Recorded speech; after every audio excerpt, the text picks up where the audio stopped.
नमस्कार दोस्तों, सुनो मेरी बात में आपका स्वागत है। आज मैं आपसे एक बहुत ज़रूरी बात करने वाला हूँ। बिहार के एक बहुत सम्मानित नेता और बहुत सीनियर नेता, उन्होंने एक इतना गैर मुनासिब और गैर ज़रूरी बयान दिया है कि उसके बारे में मुझे आपके सामने अपनी बात रखने को मजबूर होना पड़ा है। आप सभी श्री जगदानंद सिंह जी को जानते हैं। उन्हें सभी पार्टी के लोग आदर से, सम्मान से जगदा बाबू कहकर बुलाते हैं। आज की तारीख में वो बिहार के सीनियर मोस्ट नेताओं में से एक हैं। काफ़ी समय तक, काफ़ी लंबे समय तक वो बिहार सरकार में मंत्री रहे हैं, और ऐसे वैसे मंत्री नहीं, मतलब नेक्स्ट टू चीफ मिनिस्टर, इतने सीनियर मिनिस्टर रहे हैं वो। उनका लंबा राजनीतिक जीवन है, लेकिन इसके बावजूद भी उन पर कभी भ्रष्टाचार का आरोप नहीं लगा है।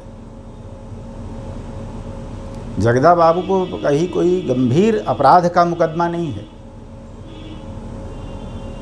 और बहुत ही गंभीर किस्म के व्यक्ति हैं, अनुशासन प्रिय व्यक्ति हैं। लेकिन उन्होंने कल अपनी पार्टी की एक मीटिंग में, आप जानते हैं राष्ट्रीय जनता दल के वो अध्यक्ष हैं, उन्होंने अपनी पार्टी की एक मीटिंग में अचानक से कह दिया है कि जो तालिबान है वही इस देश में आरएसएस है। अब इससे ज़्यादा गलत बात कुछ नहीं हो सकती है, इससे ज़्यादा गैर जरूरी बात कुछ नहीं हो सकती है। उन्होंने इसी मीटिंग में लालू जी की तारीफ की है, जिसे मैं गलत नहीं मानता हूं। आखिरकार वो राष्ट्रीय जनता दल के प्रदेश अध्यक्ष हैं और लालू जी उनके नेता हैं, तो अपने राष्ट्रीय अध्यक्ष की प्रशंसा में अगर वो कुछ कहते हैं तो ये उनका फर्ज है, इसमें कोई हर्ज नहीं है।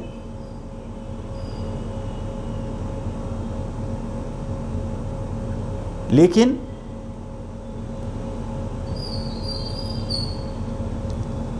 तालिबान और आरएसएस को बराबर समझना, तालिबान और आरएसएस की तुलना करना, इतना बड़ा झूठ, इतना बड़ा जिसे कहते हैं बनावटी बात, ऐसा उन्होंने क्यों बोला मुझे समझ में नहीं आता। मैंने काफ़ी सच पूछी तो मुझे इससे काफ़ी उनकी छवि, जो मेरे मन में उनकी छवि है, उस छवि को धक्का लगा है। और लाखों लोग ऐसे, करोड़ों लोग ऐसे हैं जिसके मन में जगदा बाबू के प्रति एक अच्छी छवि है, उन सभी लोगों को बुरा लगा है। अब मैंने ये सोचा कि उन्होंने ऐसा बयान क्यों दिया, तो मुझे लगा कि इसके पीछे 3 कारण हो सकते हैं। एक, कि या तो तालिबान के बारे में उनको पता नहीं है, 2, या तो आरएसएस के बारे में उनको पता नहीं है, और 3, उन्होंने किसी फायदे के लिए ये बयान दिया है। पहला और दूसरा कारण मुझे मतलब व्यवहारिक नहीं लगता है। वो एक सुलझे हुए व्यक्ति हैं, पढ़ते हैं, लिखते हैं, काफ़ी जागरूक व्यक्ति हैं, काफ़ी अनुभवी व्यक्ति हैं, वो तालिबान के बारे में न जानते हों, आरएसएस के बारे में न जानते हों, ऐसा मुझे लगता नहीं है।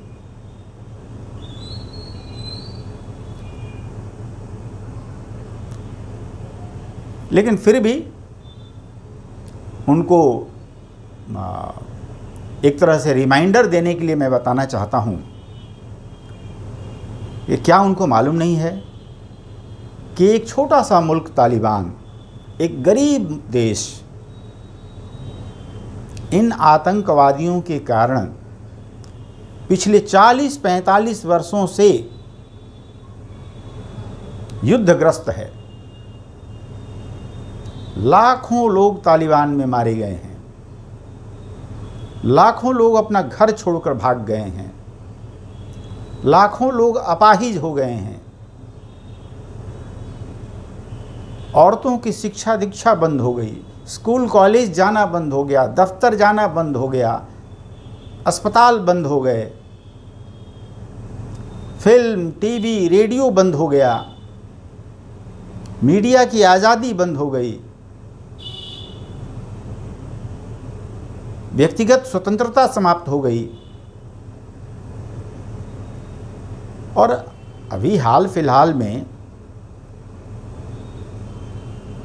जो अफ़गानिस्तान में हालत हुई है, जो भगदड़ मची हुई है, इसे कौन नहीं जानता।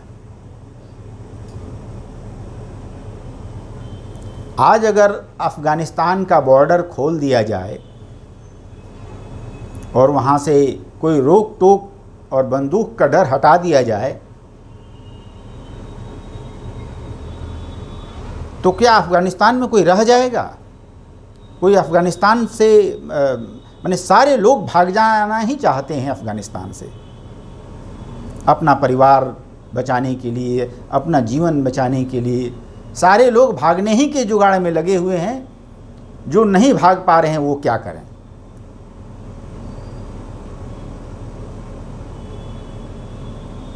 और यह भी याद रखिए कि तालिबान ने अपने देश की सत्ता पर कब्जा कभी भी चुनाव लड़कर नहीं किया है। बंदूक के ही बल पर सत्ता स्थापित करना एकमात्र उनका रास्ता रहा है। मैं जगदा बाबू को याद दिलाना चाहूँगा कि वह तालिबान ही था जिसने पेशावर में स्कूली बच्चों पर हमला किया था और 2-4 नहीं 150 स्कूली बच्चों की हत्या की गई थी। वह तालिबान ही था जिसने कई बच्चियों को केवल इसलिए गोली मार दी कि वो स्कूल पढ़ने जाती थी। वह तालिबान ही था जिसने वर्ल्ड ट्रेड सेंटर पर हमला करवाया था। वह तालिबान ही था जिसने कांधार विमान, भारत के विमान का अपहरण कराया था। तालिबान प्रजातंत्र में विश्वास नहीं रखता। तालिबान कभी चुनाव नहीं लड़ता।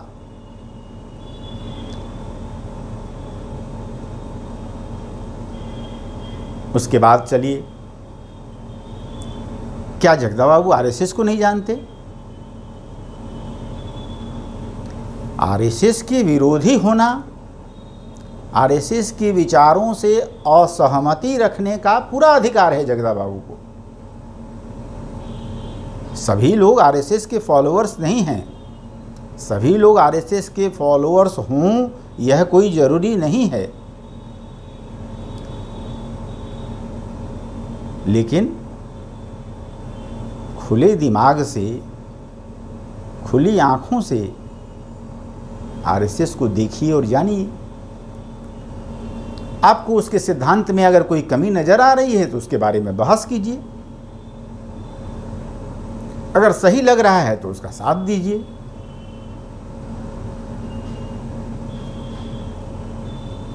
आरएसएस भी देश के निर्माण के कार्य में लगा है, आप भी देश के निर्माण के कार्य में लगिए। आरएसएस हो या कोई भी संस्था हो, उसे जानने का क्या उपाय है? एक उपाय तो यह है कि उसके जो प्रमुख नेता हैं वो क्या बोलते हैं और क्या करते हैं, इस पर आप नज़र डाल सकते हैं। किसी भी संगठन की बात मैं कर रहा हूँ, कांग्रेस हो, आरएसएस हो, कम्युनिस्ट पार्टी हो, राष्ट्रीय जनता दल हो, जदयू हो, कोई भी पार्टी हो, समाजवादी पार्टी हो, बहुजन समाज पार्टी हो, किसी भी पार्टी को एक व्यक्ति अगर जानना चाहता है तो कैसे जानेगा? आप उसके जो प्रमुख नेता हैं उनके बयानों पर गौर कीजिए, वो क्या काम करते हैं उस पर गौर कीजिए, उनकी क्या छवि है देश में उस पर गौर कीजिए, वो लोगों की राष्ट्रीय आपदा के संकट के समय, राष्ट्रीय संकट के समय, राष्ट्रीय आपदा के समय वो क्या करते हैं इस पर गौर कीजिए। और जगदा बाबू, आप तो सामाजिक कार्यों में बहुत लंबा समय आपका बीता है, आप समाजवादी नेता, बहुत प्रमुख समाजवादी नेता हैं। क्या आप जयप्रकाश नारायण के नेतृत्व में जो दूसरी आज़ादी की लड़ाई लड़ी गई थी, जो इमरजेंसी के खिलाफ जो लड़ाई लड़ी गई थी, उस समय आरएसएस के योगदान को क्या आपने अपनी आंखों से नहीं देखा होगा? क्या बिहार में, पूरे देश की बात छोड़ दीजिए, क्या बिहार में जब कभी भी कहीं बाढ़ आती है, कोई राष्ट्रीय आपदा आती है, तो राष्ट्रीय स्वयंसेवक संघ के कार्यकर्ता लोगों को किस तरह मदद करते हैं, ये आपने नहीं देखा है?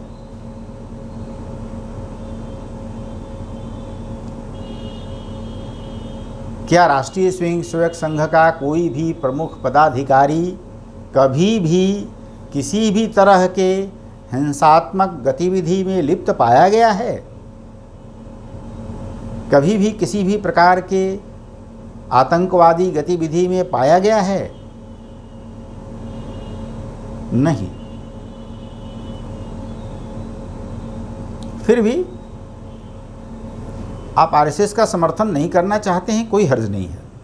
आरएसएस को भी, मैं आरएसएस का प्रवक्ता नहीं हूं, लेकिन मुझे लगता है कि आरएसएस को भी इसमें कोई आपत्ति नहीं है कि नहीं आप आरएसएस का समर्थन करें ही।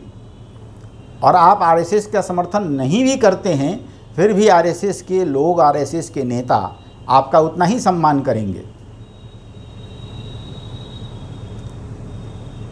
आप कभी बुलाएंगे तो आपके यहाँ वो लोग जाएंगे, और आप अगर कभी जाना चाहेंगे तो वो अपने यहाँ भी आपको बुलाएंगे। आपने देखा ही होगा, प्रणब मुखर्जी कुछ दिन पहले, प्रणब मुखर्जी कभी आरएसएस के समर्थक नहीं रहे हैं और ना कभी थे, लेकिन फिर भी आरएसएस ने उनको अपने मंच पर बुलाया, अपने मंच पर बुलाकर जगह दी, मंच पर भाषण करवाया उनसे। हालांकि मैं आरएसएस का प्रवक्ता नहीं हूँ, लेकिन मुझे फिर भी ऐसा अनुभव है, ऐसा लगता है। अब ये दोनों कारण तो रूल आउट हो गए। तीसरा कारण जो मुझे लगता है कि किसी न किसी फायदे के लिए आपने ये बयान दिया है, यह एक गंभीर विषय है और यह एक सेंसिटिव मामला है, व्यक्तिगत और सेंसिटिव मामला है।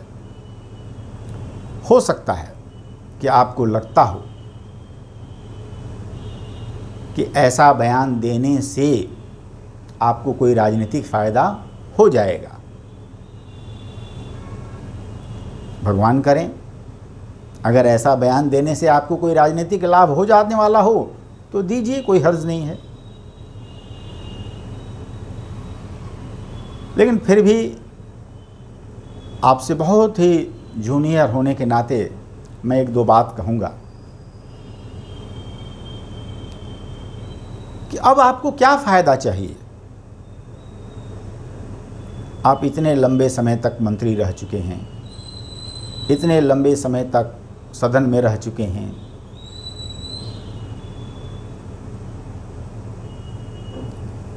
उस पार्टी के आप प्रदेश अध्यक्ष हैं, कौन बिहार में आपको नहीं जानता है?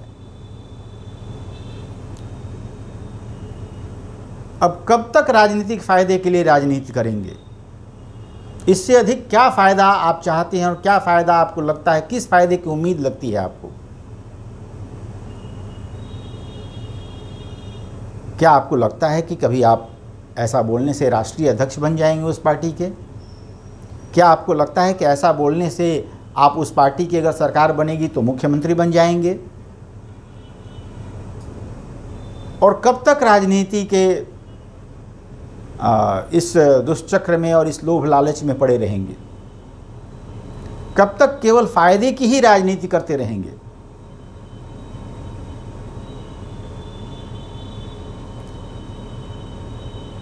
और क्या फायदे के लिए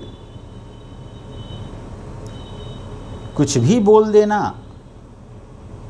आपके जैसे लोगों के लिए उचित है? क्या फायदे के लिए कुछ भी बोल देने से आपका सम्मान बढ़ेगा, आपकी कद्र बढ़ेगी?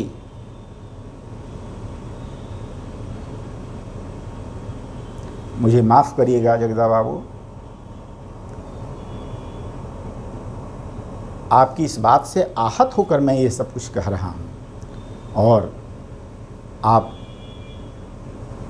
हम सभी लोगों के गार्जियन हैं। जैसा कि मैंने शुरू में ही कहा कि आप बिहार के एक सीनियर मोस्ट और सम्मानित नेताओं में से एक हैं। इसलिए आपसे लोग विशेष उम्मीद करते हैं। धन्यवाद।